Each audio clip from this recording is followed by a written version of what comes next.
Donc, bonjour, bonsoir, citoyens et citoyennes de l'État de San Andreas et de la ville de Los Santos et périphérie. Je me présente, je suis le juge Matthew Perry, juge de la Cour suprême des États-Unis, qui a l'honneur de présider majoritairement dans cet État. Je suis présentement à la mairie de Paleto pour faire une annonce importante. Donc, le crime organisé prend une place démesurée dans l'État et dans la ville de Los Santos.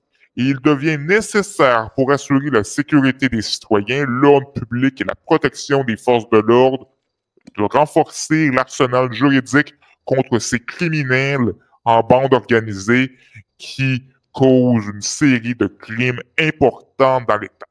Les gens faisant partie de ces organisations se croient impunis et s'affichent clairement dans nos rues comme étant membres de gangs, de mafias, d'autres organisations criminelles, peu importe le nom horrible qu'ils ont. Ces gens déversent leur poison dans nos rues en vendant de la drogue, commettent des braquages, des meurtres et autres crimes violents envers la population de l'État. Le tout en bande organisée. Il est nécessaire, pour assurer la sécurité de l'État et des citoyens, de mettre en place une nouvelle loi anti-gang. Donc, à titre de juge, il y a une décision qui a été prise avec le comité des juges et conformément avec le pouvoir législatif en place dans l'État de San Andreas, j'annonce une nouvelle charge au code criminel qui entrera en fonction dans les prochaines heures ou au maximum les prochains jours. Le service de police a déjà été informé, les citoyens verront sur la plateforme citoyenne un changement au code criminel dès que les derniers législateurs auront apposé leur signature pour rendre officielle la loi. Mais je compte en faire l'annonce tout de suite pour que les citoyens soient au courant. Lorsqu'ils verront ce reportage, probablement que tout sera en fonction, ils vont devoir se conformer à une nouvelle loi. Il s'agit de la loi RICO, que nous retrouvons dans plusieurs autres États américains. Il s'agit d'un acronyme qui signifie Racketeer Influence and Corrupt Organization. Il s'agit là d'une loi là, qui se retrouve au niveau fédéral et dans plusieurs États que nous allons raccourcir là pour le bénéfice de notre État à RICO. C'est plus simple à dire aussi pour tout le monde. Il s'agit d'une loi anti-gang. Je vais vous lire la description de la charge et les peines encourues.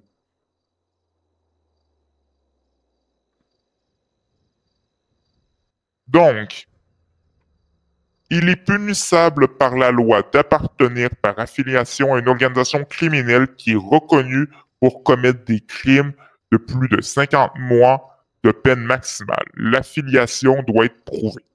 C'est-à-dire qu'il va être présentement criminel d'appartenir à une organisation criminelle. Si une organisation comporte des membres qui font des crimes pour cette organisation comme dans une mafia, des gens qui commettent des braquages, du trafic de drogue, ou que le profit, notamment, ou les ressources, ou les individus qui y participent sont reconnus et font partie d'une même organisation, toute personne membre de cette organisation peut être reconnue coupable de la charge RICO. Donc, quelqu'un qui n'a pas nécessairement commis de braquage, mais qui fait partie d'une organisation qui commet de nombreux braquages pour être reconnu coupable en vertu de la charge RICO d'appartenir à une organisation criminelle.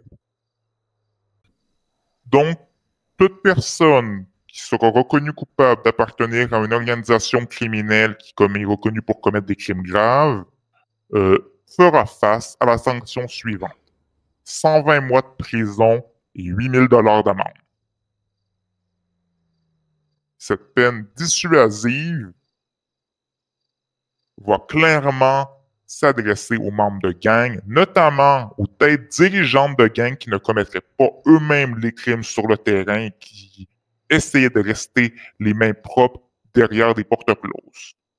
Ces gens seront directement ciblés par la nouvelle loi, la loi RICO. Je vous remercie. Merci, honorable Perry, pour cette interview exclusive.